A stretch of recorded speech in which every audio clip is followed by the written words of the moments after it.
வண்ண வண்ண கோலமிட்டு விடியலை காணும் கதிரவனை வழிபட்டு பானையில் பொங்கலிட்டு பால் பொங்க மகிழ்ச்சி பொங்க பொங்கலோ பொங்கல் என்றுரைத்து உறவினர்களோடு விருந்தினை பகிர்ந்துண்டு தித்திக்கும் கரும்பு உண்டு உழவர்களின் சிறப்பை போற்றி கொண்டாடும் பண்டிகையாம் பொங்கல். பொங்கலோ பொங்கல். நன்றி, வணக்கம். உங்கள் அனைவருக்கும் இனிய பொங்கல் திருநாள் நல்வாழ்த்துக்கள். பொங்கல் திருநாள் தமிழர்கள் கொண்டாடும் ஓர் அறுவடை பண்டிகை ஆகும். பொங்கல் திருநாள் 4 நாட்கள் கொண்டாடப்படுகிறது. முதல் நாள் போகி பண்டிகை, 2வது நாள் பொங்கல், 3வது நாள் மாட்டுப் பொங்கல், 4ஆம் நாள் காணும் பொங்கல் என்பனவாகும். வீட்டிலுள்ள பழையவற்றை நீக்கி தூய்மைப்படுத்துவது போகி பண்டிகை ஆகும். தை மாதத்தில் முதல் நாள் பொங்கல் திருநாள் கொண்டாடப்படுகிறது. தை பொங்கல் அன்று சூரிய கடவுளுக்கு பொங்கல் படைத்து வணங்குவர். மாட்டு பொங்கல் அன்று உழவு தொழிலுக்கு உறுதுணையான மாடுகளை அலங்கரித்து வணங்குவர். காணும் பொங்கல் அன்று உற்றவர்கள் உறவினர்களை சந்திப்பர். சிறியவர்கள் பெரியவர்களின் காலில் விழுந்து ஆசி பெறுவர். உழவுக்கும் இயற்கைக்கும் நன்றி தெரிவிக்கும் நாளே பொங்கல் திருநாள் ஆகும். நன்றி, வணக்கம்.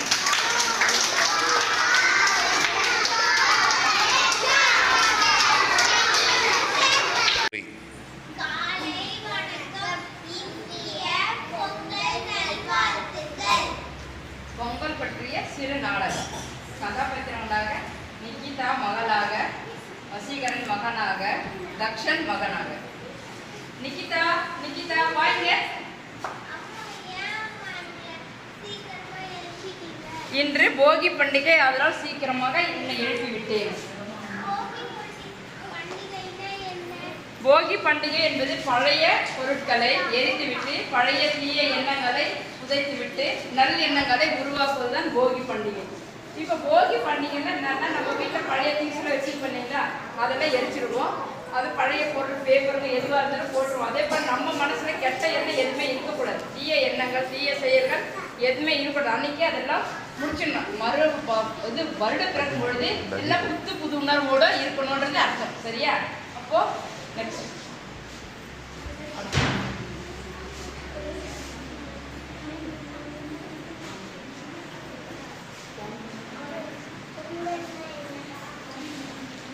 போகி பண்டிகை எடுத்தது பொங்கல் வருதுமா. பொங்கல் வந்து 3 பண்டிகை சொல்றாங்க. பொங்கல், மாட்டு பொங்கல், பெரும்பொங்கல், காணும் பொங்கல். ஓகேங்களா? அப்போ 3 பண்டிகை. இப்போ போகியோட சேர்த்து 4 பண்டிகை சொல்றோம். போகி பண்டிகை, பெரும்பொங்கல், மாட்டு பொங்கல், காணும் பொங்கல். ஓகேவா?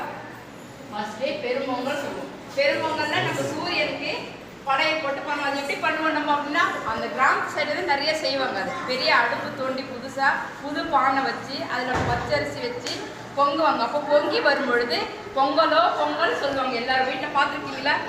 பொங்கலோ பொங்கல் சொல்ல என்ன சொல்லல, சந்தோஷமா பொங்கி வருது இல்லை வெள்ளையா.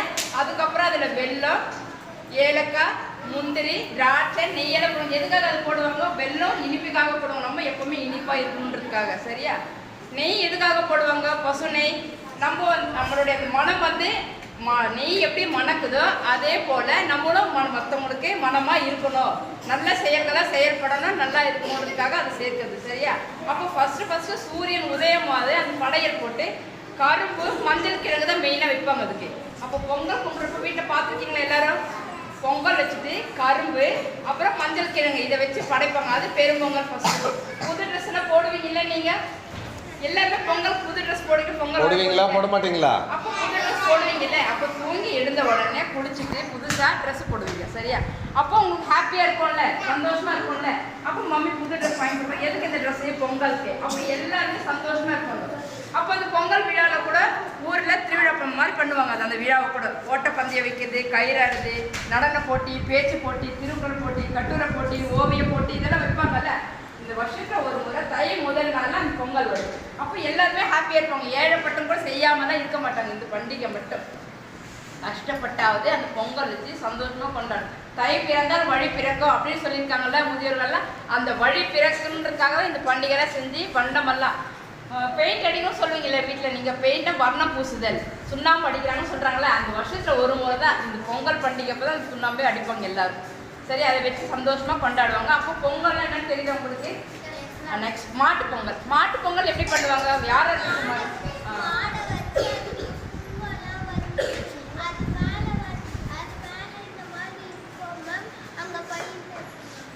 இப்போ மாட்டுக்கு 2 கொம்பு இருக்குல்லம்மா, அதுக்கப்புறம் மஞ்சள் பூசி குங்குமம் வைக்குவாங்க. இப்போ என்ன பண்ணாங்க, பெயிண்ட் பண்ணிட்டு அதுக்கு சலங்கை மாதிரி இருக்கு பாருங்க, மணி, அதெல்லாம் கட்டி விடுவாங்க, ரிப்பன்லாம் கட்டி விடுவாங்க. அதையும் குளிப்பாட்டிட்டு அதுக்கும் பொங்கல் படைச்சி வணங்குவாங்க. ஏன்னா நமக்கு உழைக்குது இல்லை, நிலத்திலும் உழைக்குது. அப்புறம் இந்த பொருள் எல்லாம் இருக்குன்னு போகிற வண்டி இருக்குது இல்லை, அப்போ மாடு நமக்கு உதவுதா இல்லையா? நம்ம எப்படி வருஷத்துல ஒரு முறை கொண்டாடுறோமோ அந்த மாதிரி இந்த பண்டிகையை கொண்டாடும். மாட்டு குளிப்பாட்டி அதையும் சந்தோஷப்படுத்தி செய்வாங்க. சரியா? அப்புறம் அதே போல தெருவில் வீதியில் என்ன பண்ணுவாங்க, மாடு விடுறது கேள்விப்பட்டிருக்கீங்களா? மாடு விடுறாங்க கேள்விப்பட்டிருக்கீங்களா? அப்போ அந்த மாடு விடுறப்ப அந்த சலங்க சவுண்டு கேட்கும். அப்போ எல்லாரும் ஒதுங்கி போகுவாங்க. அப்போ அந்த மாட்டு சலங்கை வைக்கும் பொழுது அந்த ரேஸ் வைக்கிறாங்கல்ல, அப்போ அந்த பின்னாடியே பார்த்து எல்லாருமே ரசிப்பாங்க மாட்டு பொங்கல். இப்போ காணும் பொங்கல். காணும் பொங்கல்னா என்னது? நம்ம வீட்டுக்கு எல்லாம் ரிலேஷனாக வந்திருக்காங்கல்ல, வருவாங்க இல்லை, அப்போ அந்த ரிலேஷனாக என்ன பண்ணணும், நம்ம ஒன்றா செஞ்சு வச்சுருக்கோமோ அவங்களுக்கு அன்பாக பரிமாறுவோம். சரியா? பரிமாறிட்டு அந்த ஹாப்பினஸாக எல்லாருமே பண்ணுவோம் இல்லை, பொங்கல் கொண்டாடுவோம் இல்லையா? அப்போ எங்கே இருக்கிறவங்கலாம் ஊரில் இருக்கிறவங்களாம் நம்ம வீட்டுக்கு வராங்க. அப்போ எல்லோரும் நம்ம ஹாப்பியாக இருக்கிறோம். அப்போ நம்ம என்ன பண்ணுறோம், அவங்களோட ஹாப்பியாக இருக்கிறோம், வெளியில் போகிறோம், இந்த விழாலாம் கொண்டாடுறோம், சந்தோஷமாக இருக்கிறோம், புது ட்ரெஸ்ஸு போடுறோம். அப்போ அந்த கரும்பு சாப்பிட்றோம் இல்லையா, அந்த இனிப்பு தான் நமக்கு. சரியா? அந்த கரும்பு இனிப்பு, வெல்லம் இனிப்பு உடலுக்கு நல்லதுன்னு சொல்லுவாங்க. அந்த கரும்பு வச்சு படைச்சிட்டு வீட்டில் எல்லோரும் சாப்பிட்றீங்கல்ல, அது நல்லது உடம்புக்கு. அந்த இனிப்பு இரும்பு சத்து இருக்குது வெள்ளத்தில், அதனால் இந்த இனிப்பு சாப்பிட்றது நல்லது.